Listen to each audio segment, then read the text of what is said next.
ever. Well, this presentation today is going to present to you some things that will hope will touch base with your mindset. Okay, we're going to have a very physical but yet mind inspiration and educational demonstration for you today in regards to the martial arts, the art of self-defense. And you must note that it did not just start in Japan or China without us. It did, but we, the Africans that were in Egypt and before that, had some form of self-defense. Look at the first law of nature, self-preservation.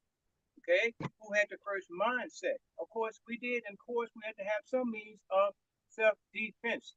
So today, I would like to. We've done many videos on proper ways of stretching, which is very important. As every animal in creation, many ones that I've owned in the past, horses, birds, dogs, cats, even the fish come out of the tank in the morning and wag their tail. Every animal does some means of stretch in the morning. Of course, taking a deep breath before stretching. And also hitting your arms, your chest, your thighs, your back, your calf muscles to stimulate circulation in your skin and the blood flow. So it's okay to do that. Hit your face, the back of your head, your face, to get some blood flow. That wakes you up in the morning. When the mornings I hear the birds chirping, I chime in with them. And they chime back, let me know that they're there. They're getting some good oxygen, flapping their wings. So we have to stretch every morning. That's very important, along with diet. You know, we talk about many diets that's out there. There's Dr. Lean, there's Brother Yaki who's out there, and of course, none but least the Messengers program, How to Eat to Live. How to Eat to Live is so important. I just have a funeral today. Not saying because of improper diet, but many funerals I've gone to was attributed to improper diet. That's so important. I got to stress that. So today, as I said before, we're going to talk about the mindset. We stretch the body, we stretch our intellect, but we have to stretch the mind as well. And I'm going to give you some demonstrations of that. When I first started the martial arts, I was breaking one board. The instructor said, break one board and come back tomorrow and we'll break it. That's my test. I had nightmares thinking, I can't do that. That's impossible. Well, we limit our thinking of what we can do and what we can't do. But first of all, when I graduated to one board and eventually went to 15 and 20 boards, I said, wow, I could do that. Then I graduated to bricks. Today, I'm going to break one board with one finger, which I think I'm going to do that first. Okay, John, Assistant John, going to help me here. Okay, okay,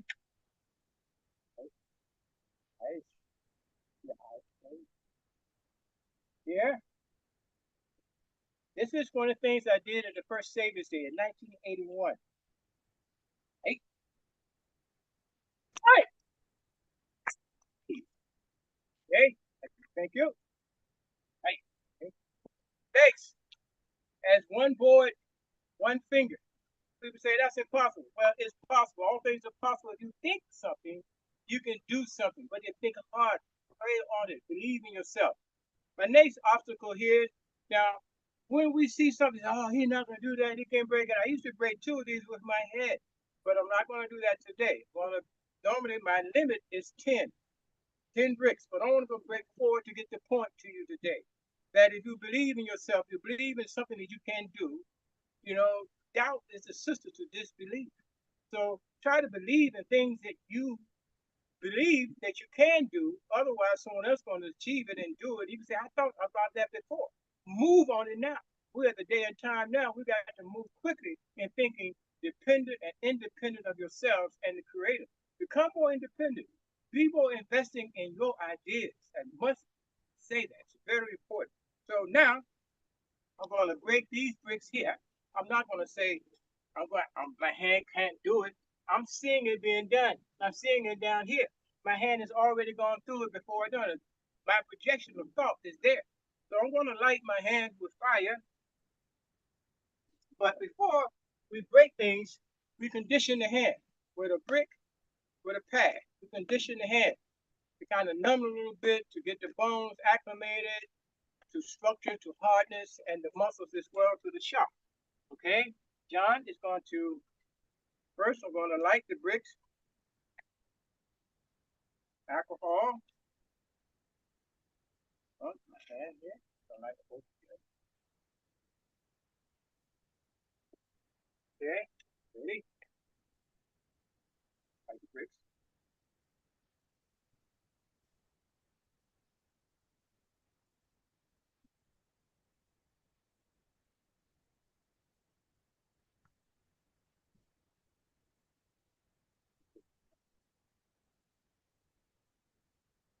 Long.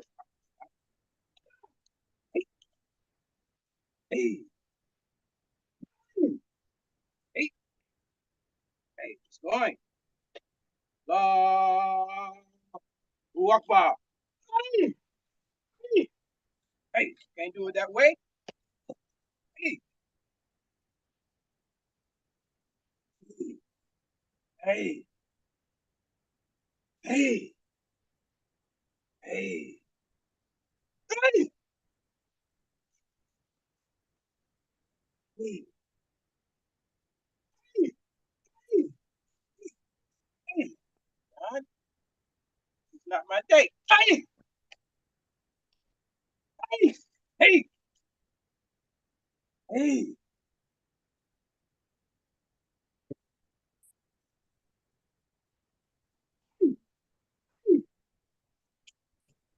hey, hey. Well, hey, going to not try anymore today, but for some reason it's not happening. But I have to at least break the last one. Hey,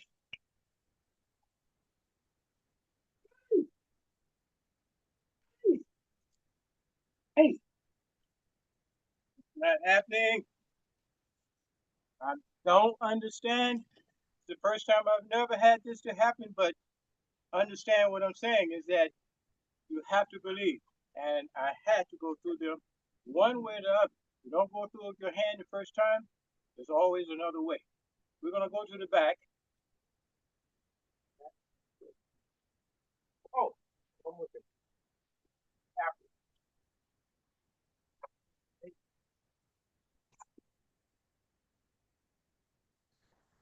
A little disenchanted that that's never happened before. Okay, any demonstrations there? Apple here, apple here. Like for apple,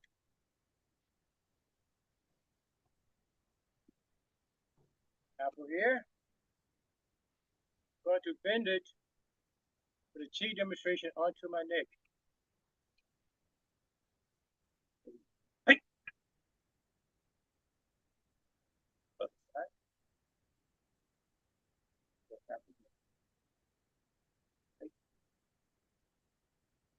hey, hey, hey. Okay,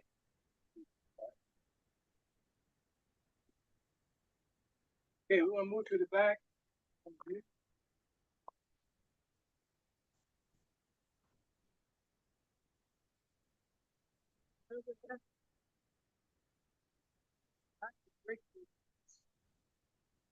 Ah, I think I know what it was. Okay. One of the things that we do onto the chest here is that this is a device we use to strengthen your hands, your fingers, and your grip. First of all, this is sand shooting the beams, shooting the gravel.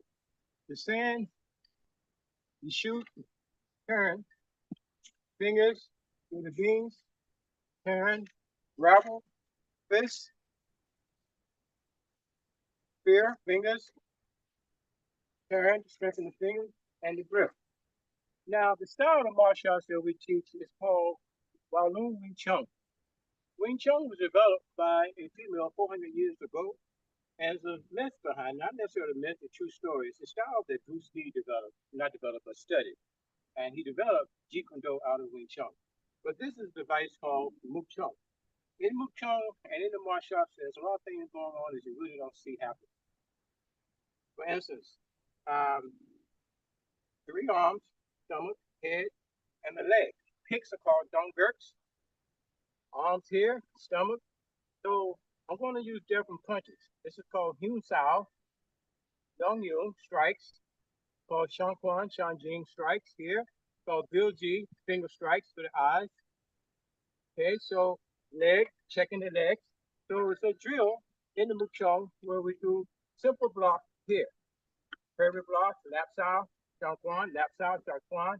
But a little bit faster, you're blocking three arms. You can block two arms, or three arms, you can definitely block two. So here, bong song, punch here, bong song, tap out. Checking, knee here, kick here, strong jerk here, punching here.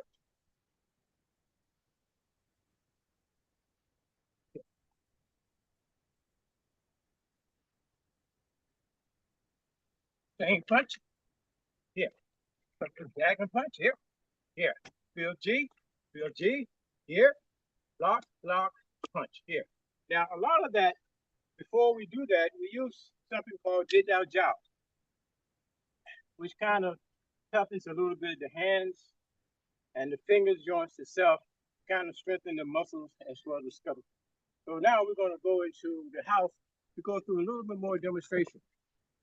So, come on into the house, what you call your house. So, come on in.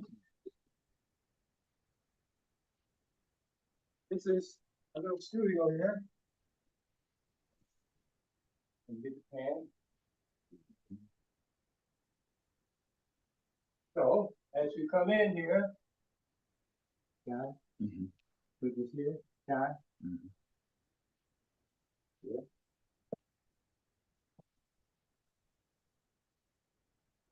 Brother Joshua. Yes, sir. It's been a while since I broke bricks. I don't understand. It was raining here yesterday and the day before, and I put those bricks in the oven to kind of dry them out. And I'm sure that's probably crystallized them even more so. But that was the challenge. I'm a little apprehended, not apprehended, but a little appalled at myself for not going through those, not giving any excuses. But I'm a little appalled. I've been having broken those in years. Yes, So, sir. It's but okay. anyway, It's okay. Still great. Still great, Master yeah, Shaheed. Still great. once the point is made, though, the point is made. First of all, I'd like to demonstrate. Come, this is one of my students, Tariq, right? And we're going to demonstrate something about that style Chi Sao, which I told you, well, Wing Chun. But there's a concept called Chi Sao, where, and the theory goes that Chi was studied in a monastery, and the warlords would come and travel and try to take advantage of her. Well, one warlord said that the 16-year-old girl said, when I come back next year, if you beat me in a battle, I'll leave you here. But if I beat you, you come in with me. So one of the head nuns named Nugui taught her this concept of Chi Sa, where the theory is it takes 16 pounds of pressure to redirect 1,000 pounds of pressure. To redirect 1,000 pounds of pressure, not to stop it, but redirecting. The difference in karate is that karate says it takes 16 pounds of pressure to break the average bone in the body. So they use more blocks here, blocks to break the bone, strike, strike, strike. But in Kung Fu, blocks are more here, more fluid. You're redirecting the pressure. So Chi Sao,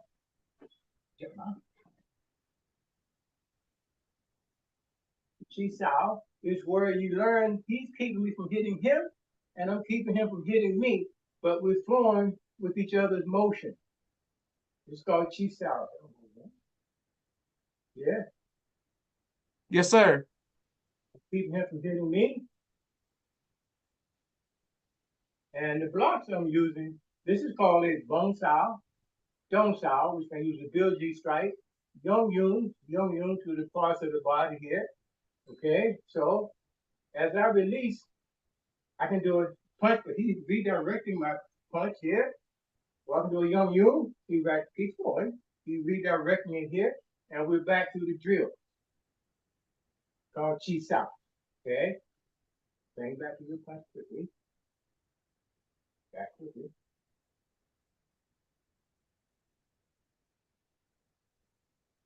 Okay, all right. Okay. Good. Now, in martial arts, there are many styles of martial arts, and many times people think one style is better than the other. It is what is useful. Like I said before, the first law of nature is self-preservation. So there was a concept in the martial arts called Hali or Eskrima. It was developed by the Negritians. Negritians were the black or the bush Philippines. Okay, back in World War I, the Japanese tried to attack the Philippine Islands and control it, but they had an obstacle. They had the problem of the little brothers Bush who were in the bush, and all they had for defense was two rattan sticks against a samurai sword. And they were able to overcome, protect their homeland with these two rattan sticks against samurai. Okay?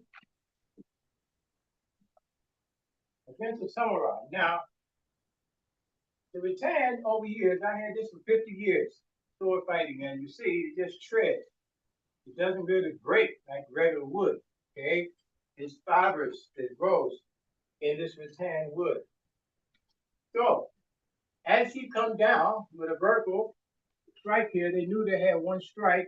They had one strike come down, they would hit to the joints.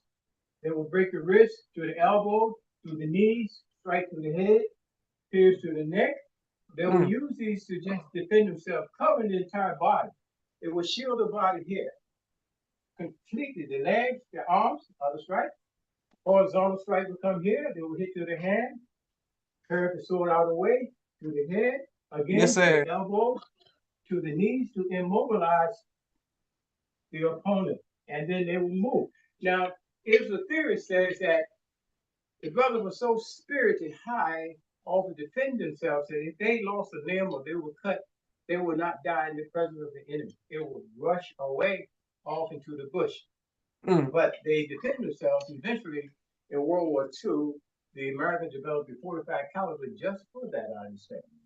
So, but, okay. Right?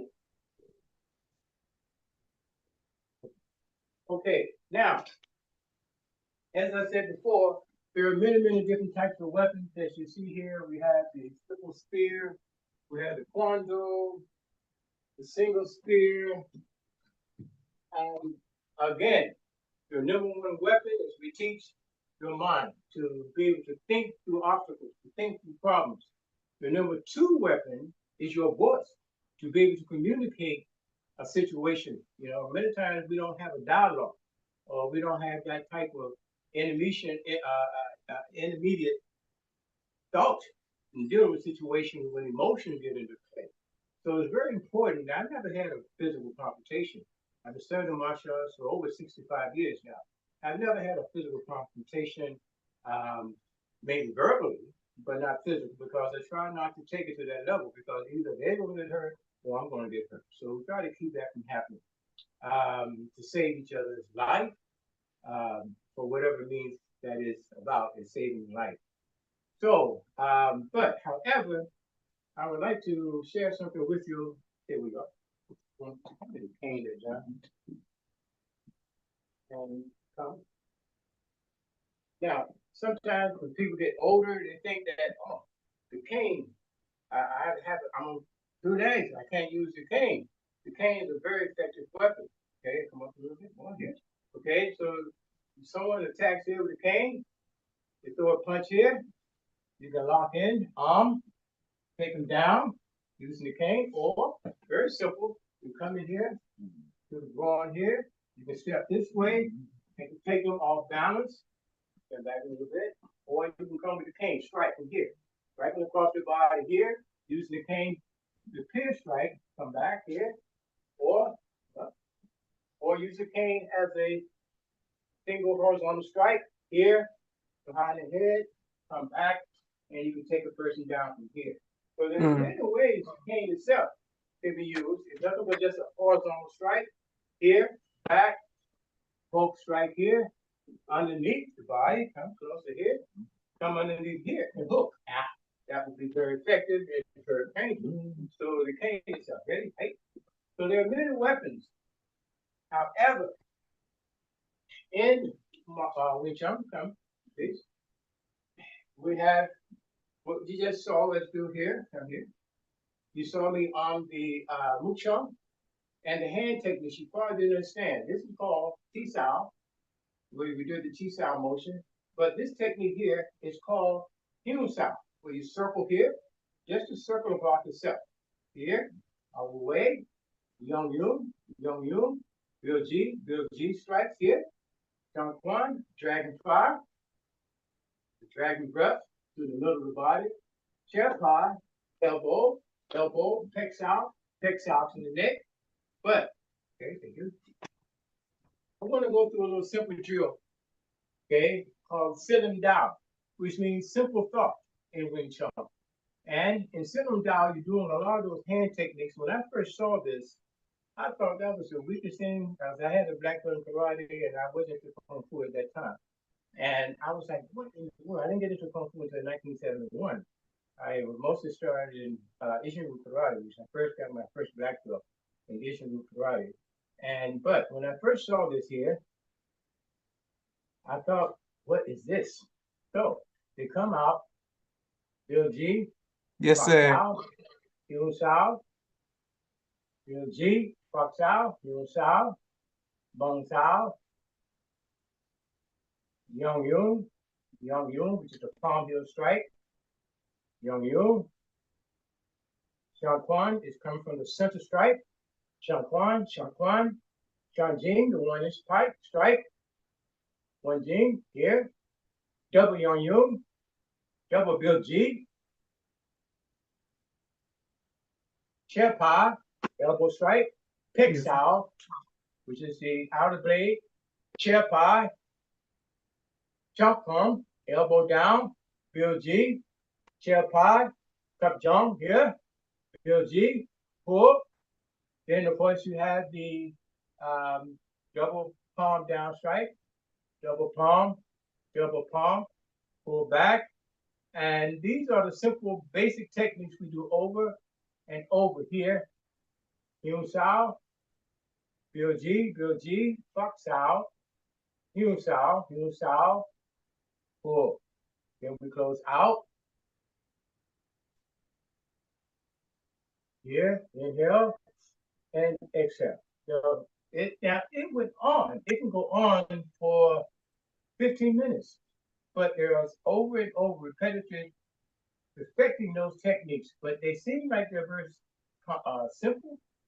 They are very simple because you're catching someone's wrist with the Hyun Sao, and you're making a circular motion to reflect it, and then you can use a strike once you open the gate. One thing I like about Wing Chun is that it has a simple line or a center line theory. Very simple. Everything is in the center. Your hands are here, not out here. You close the center line. Okay, John, come around, please. Yeah. So, if he throws a punch anywhere into my body here, my hands are position here, go punch here. I'm blocking, come back to the center here, and strike. Here, and strike. Here, strike. So everything is in the center. It's close range. So if he gets inside that gate, right here. So if he gets inside the gate here, I do what I call a trap. In a trap here, I can roll here, his hand, lock his elbow, and just take him down. Very simple techniques here. I'm going to punch here. So Pak Sao, Jump Quan, straight to the side, to the ear, or to the temple. Very simple, effective technique. So when you do, okay, look here. So in this technique, again, you have a Bill G, Lap Sao, Shang Quan. These are drills.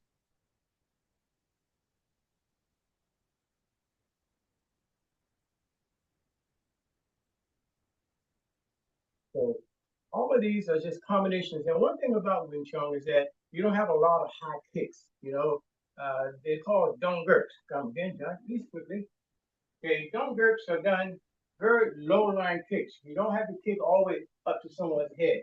You can kick basically chin to the chin joints to the knees. Very simple techniques. Popping to their foot to cave into their instep here, using a chair pie. Once you destroy the foundation, then you can get to the head, or destroy the head, you destroy the foundation. So Wing Chun is a very simple but yet very effective technique. Now, okay, good. Now, in the other style that I teach is called Walloon. Walloon, they both are from southern Canton region of China. And in Walloon, we stress the animal style, okay? And there are various animals, as I said before, every animal just about has some form of self-defense. So what is the butterfly? Even the insects have form of self-defense. The butterfly, John, please quickly. Okay, the butterfly's weapon are the wings. Okay, no, you just want to punch. Here, the wings here, you're deflecting here, striking, using the wings. Here, stay motion here, and you're striking. Use the wings, don't strike anymore. Just stand here. They're striking here to the back of the head, to the head. Throws a kick. Go higher. You catch the kick, or you sweep it out of the way, and you're moving in to the head, using the wings, coming around. You change directions. Here, striking here. Striking head, using the wings. Here, striking downward, down here. After using the wings. So these are the wings of the butterfly. So from the smallest or fragile insect, we have what we call the next is the elephant, the pachyderm. You put both hands together, clasp both hands together, punches here, the whole arm becomes a trunk. Now in a butterfly, you have to think light as a butterfly, but yet internal strength. But as an elephant, you bury your weight on your feet and your hips down into the earth. So the elephant blocks here, using the trunk. The trunk is also used for striking to the head, come back to the head here, striking into the chest body, and his tusk. The tusk that comes up out of the elephant. Yes, sir. Come down across the body here, to the head and back. So the animals, every animal has some form of self-defense. Also, we have the El Toro, the bull. The bull was the youth. He uses his horns. He's striking here, gouging, coming here, head, downward, downward here, double bullhorn punch here. So the bull itself, strike here, strike here. Bulls are very agile. I've seen them jump fence. So you have to be kind of light on the feet, but yet strong. And your upper body strength is from the upper torso is where your horns are. So every animal in Kung Fu, we acclimate ourselves to those animals. Now myself, I was in Nigeria for a year at the University of Ife. I was able to attend school there from 70 to 71. And while I was there, I don't know if you see this picture or not, but this is some baboons were in the pit. The school had a zoo there. And I would go there every day and just kind of study, look at the baboons. And I developed a friendship with a little baby baboon called Coco. And I went to the back of the cage there, and little Coco, I used a sound like that, and Coco would come around and I would feed her some plantain, bananas, or whatever fruit I would get, and would feed her. Then finally, the mother baboon came back there, and she sat where the trainer would come in, and the doorway, and the open sanctuary where they were. Here, the mother came in, she sat in the middle of the doorway. Now, the baboons have been known in Egyptian times to guard the pyramids. They really were domesticated at one point. Okay, they guarded what they call the god of Thor during the Egyptian era. So they had them, and they were also known to take down lions. So if you look in the hieroglyphics, you see the baboon that was there. Now I went to and this was an article, matter of fact. Sorry, this was myself in a baboon mask, taking an article in the Inside Kung Fu magazine many years ago, I think in 1981, where they did an article on myself and creating and demonstrating the baboon to many organizations in the martial arts kung fu world. Last summer, I went to the North Carolina Zoo, and this baboon here was sitting on the side. The female baboons on the top of a high perch, and the other little baby baboons were running around playing. He was in the corner by himself. So I used a sound. A lot of people there at the zoo, and they have a sound similar to a dog barking. They go, ooh. So I made that sound, and he came out the little corner he was in, pushed the female off of that 10-foot perch, pushed her away. And other kids started scurrying around. The little baby baboons, they call them troops, were moving around, scurrying around, and he got on post right here. And he wanted to know who was making that sound. So I looked at him and I took that picture of him. This was just a few months ago. So, but one thing about them I found when I was in Nigeria, the male baboon is a threat to look at them in the eyes.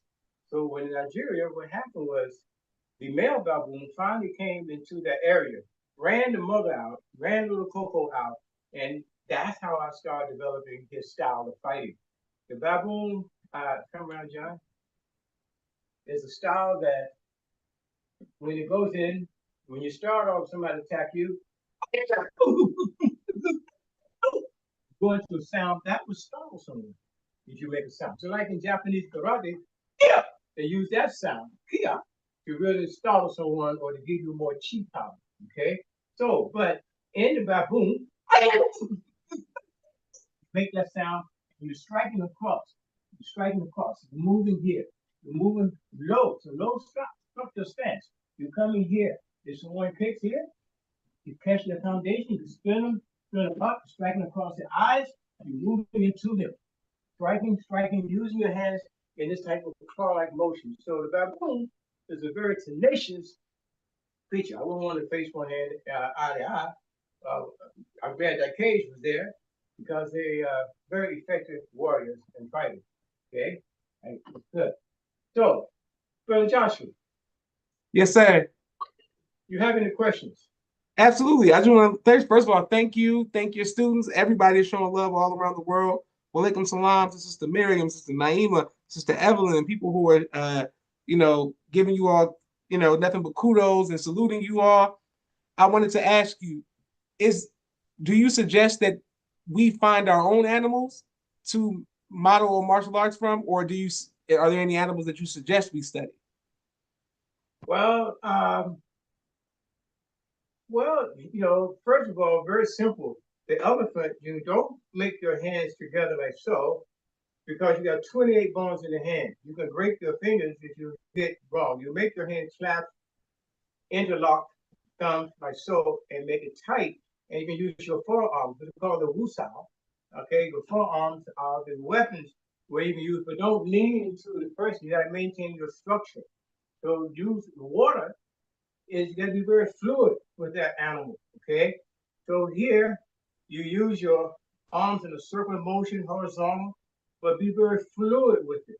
Okay, and you striking, and be, as Bruce used to say, a good friend of mine, I knew him, be like water. So you're striking, but yet firm. Water can destroy earth, metal.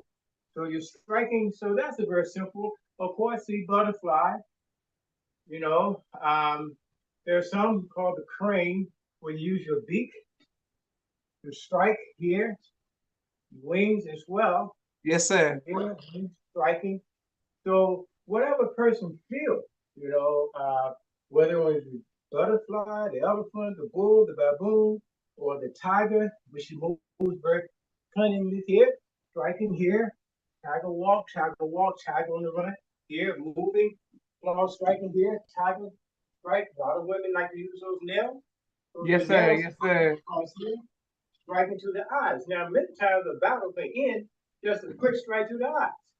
Very simple. It doesn't take a whole bunch of punching, drawdowns, etc. Just straight to the apple, to the eyes. If you have one hand can do it. Person get temporarily blind. However, I must say that if you're practicing the martial arts, try not to be in control, first of all, because you have 76 spots on the body where you can temporarily paralyze someone. You have 36 spots where you can permanently paralyze someone, and 24 spots that are fatal. And plus, you have 656 bones in the body, muscles in the body, 56 in the face, and you have 28 bones in the hand, 206 bones in the body.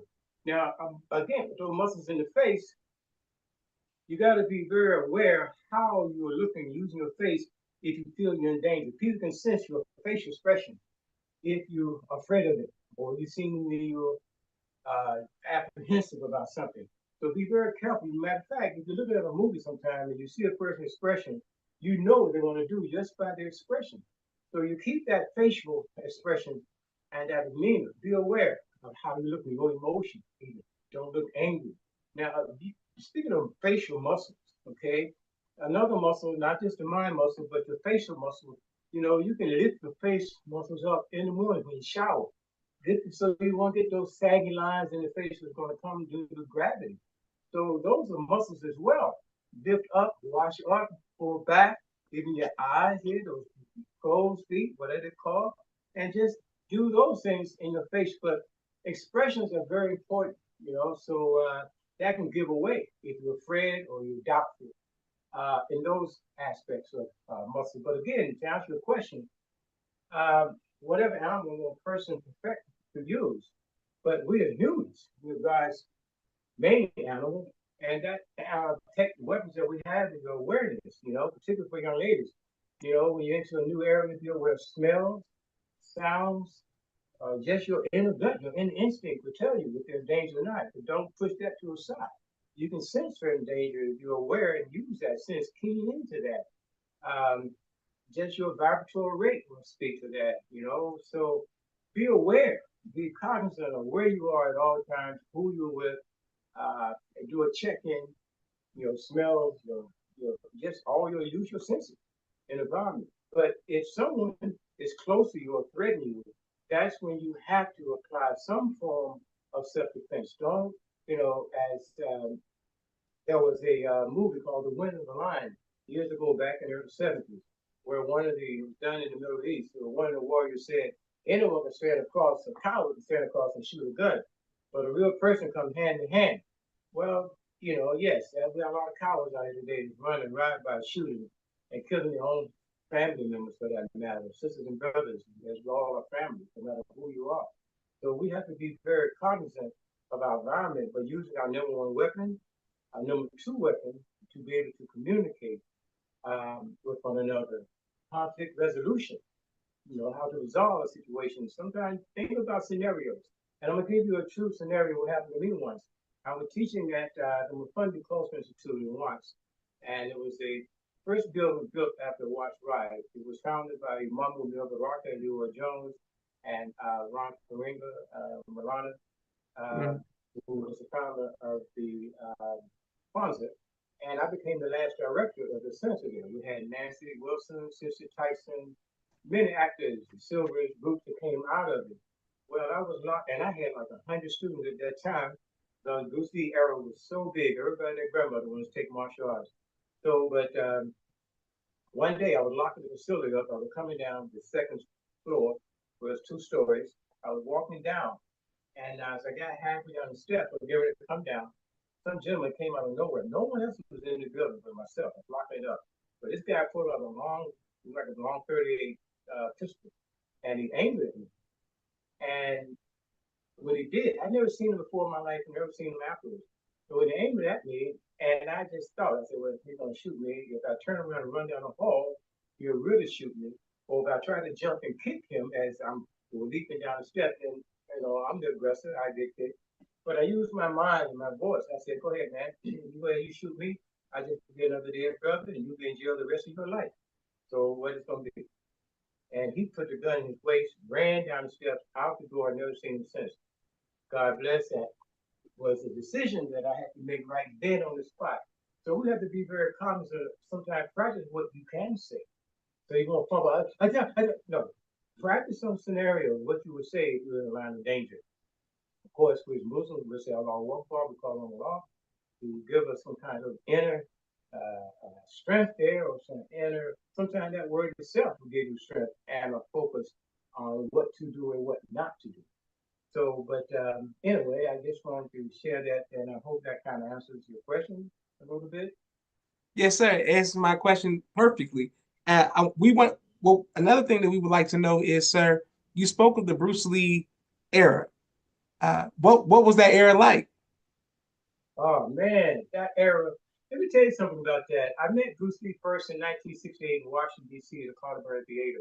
He was the Green Hornet, played the weekly series on the Green Hornet with the TV show, and I would teach him on Irvine, a project off of Columbia Road, Georgia Avenue, matter of fact, and uh, uh, and I was my freshman year in college. And Bruce Lee, they said, Kato is coming to the Carter. So I said, oh, wow. So we got a free bus, DC Transit bus, and we took a bunch of kids down to the Carter to see Kato, Bruce Lee. And myself, being a martial artist, I'm thinking, oh, this guy, man, he's in Hollywood. So when I saw him and Daniel Santos, his assistant, who's a good friend of mine as well, matter of fact, we performed in Vegas together, Danny and myself. So, but when I saw Bruce do his demonstration, I was so impressed. I humbled myself and I went to the side of the stage. There's an amphitheater, and we was signing autographs and talking to people. And I went over and I said, "Man, thank you so much. I think we all enjoyed it." So we shook hands and we did a little courtesy bow. I had a big natural, and as I walked away, something said turn, and I turned around and he gave me that big, thumbs up like that and a big grin. And I threw the power sign like that to him. And he said, right on, keep teaching, keep teaching. And that stuck with me. So in 1972, he passed in 1973, 1971 and 72, like I said, I had like 100 students or more.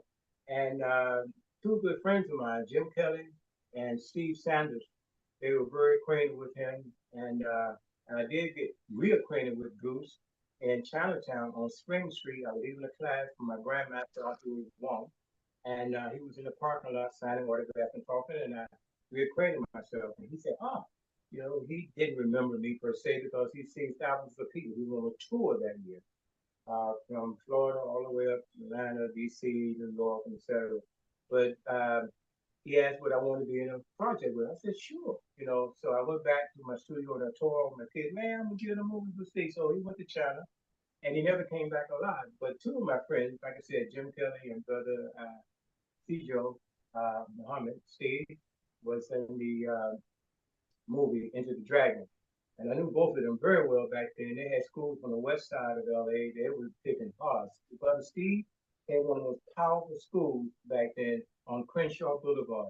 Yes, And sir. I mean, them sisters had, man, they were powerful. They were moving in sync. He had about cadre of students that performed with him, 30 students. They were very powerful. Now, then, at that time, every time we Bruce Lee had a movie to come out, I would load up at a 15 passenger van and we would go to an outdoor theater and students was on top of the van, under the van, in the van, hanging on the outside. And I would, in a 15 passenger van, I would take sometimes 25 students. We would go on top of each other, going to see those movies. And the theater, the outside theater was packed. Everybody, Bruce Lee time. And matter of fact, I'm going to say this. There was a poll taken at that time, who was the most popular household word in America. And there were three names on that list. There was Nixon. At that time, they were having the Watergate. There was Muhammad Ali, who was coming back to the fight games. And it was Bruce Lee. Mm. Bruce Lee won hands down. He won the most popular household word name in America, for the world for that matter.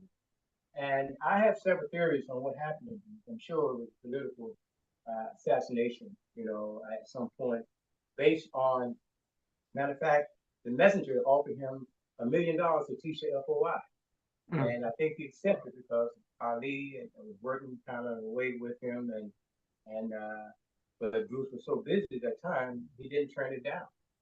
So, but Bruce was a very beautiful man, very powerful, very humble, and he was true to his art. He left at an early age, of course.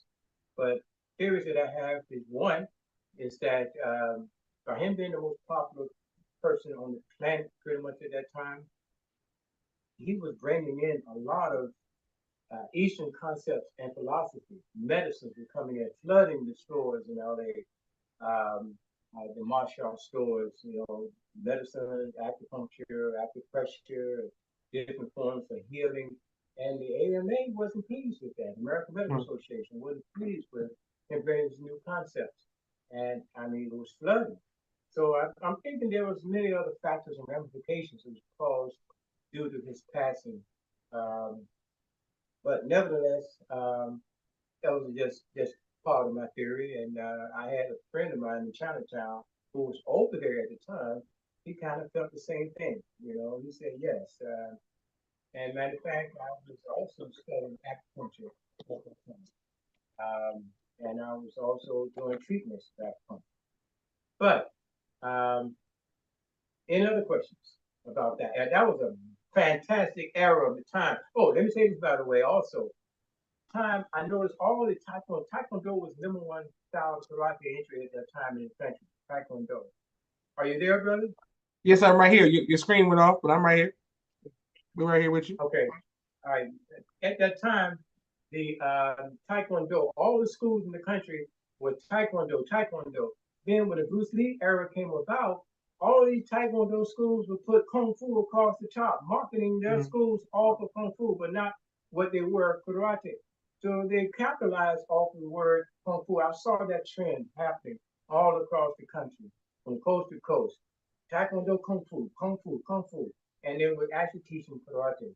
So what I'm seeing that happen, and that was a marketable scheme based on Bruce Lee elevating that word kung fu, which means working man or working woman. That's all it means, working man, Mm. kung fu.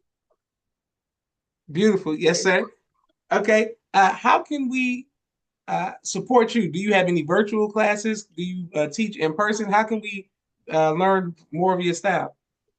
Well, I do have Zoom classes. I can reach at my Kung Fu size, my email, which is kung fu size at yahoo.com. And I can, inquire and let those know who's interested. We can do Zooms. And that's what I do. Matter of fact, I have a class tomorrow for some students from Lancaster, Pennsylvania, tomorrow at 3 o'clock. So, but I do Zoom classes, yes, sir. And it's not as, I mean, I've done them, but I like to be hands-on, because they're little intricate things. I'm so meticulous about little things when it comes to hand positions, stand structure, expressions. So Zoom is okay, but nothing like being hands-on. And plus, I'm also open for seminars. I just had one here in my studio a few weeks ago. I do seminars as well, which I definitely get in tune with the students and get them in tune, and we develop a long-term relationship at that point. If anyone wants to inquire about a seminar, I'm open for that as well. Beautiful. Praise be to God. Yes, sir. Well, we want to thank you, Master Shaheed. Thank your students. Uh, this has been phenomenal. Inshallah, I would like to come. We would like to come visit in person so we can set the camera up and be right there with you and learn from you. This has been great. Our last question that we have: what was it like doing a demonstration at 1981 Saviours Day, and then now in 2025, you're still doing demonstrations? This is amazing, sir. Yes, sir. Well, it was amazing that year in 1981 at the hotel there, Conrad Hilton in Chicago. I was doing the one thing aboard break, and it was phenomenal. The spirit, we all knew where we were going to be, where we are today. So and we're still moving right along. I'll be at the national training this year. I've already signed up for that. So we're still moving right along. But the point I want to say again is that in rehashing those bricks, I think I cooked them too much last night. But the thinking of it is that to go through whatever obstacle you have, okay, it may be rough at first. It may not succeed, but keep trying. It took Thomas Edison 1,500 tries to get the light bulb burning. So in life, we had to continue striving hard to overcome our obstacles. As we say in our pledge, I pledge to always strengthen my body, mind, and spirit to overcome my weaknesses. I will never be the aggressor, but with God's help, I will make the right decision in using my martial arts or Muntu to defend myself only if necessary. Of course, we're never aggressive. So I'd like to thank you, brother, and got to end off with a salute here for you.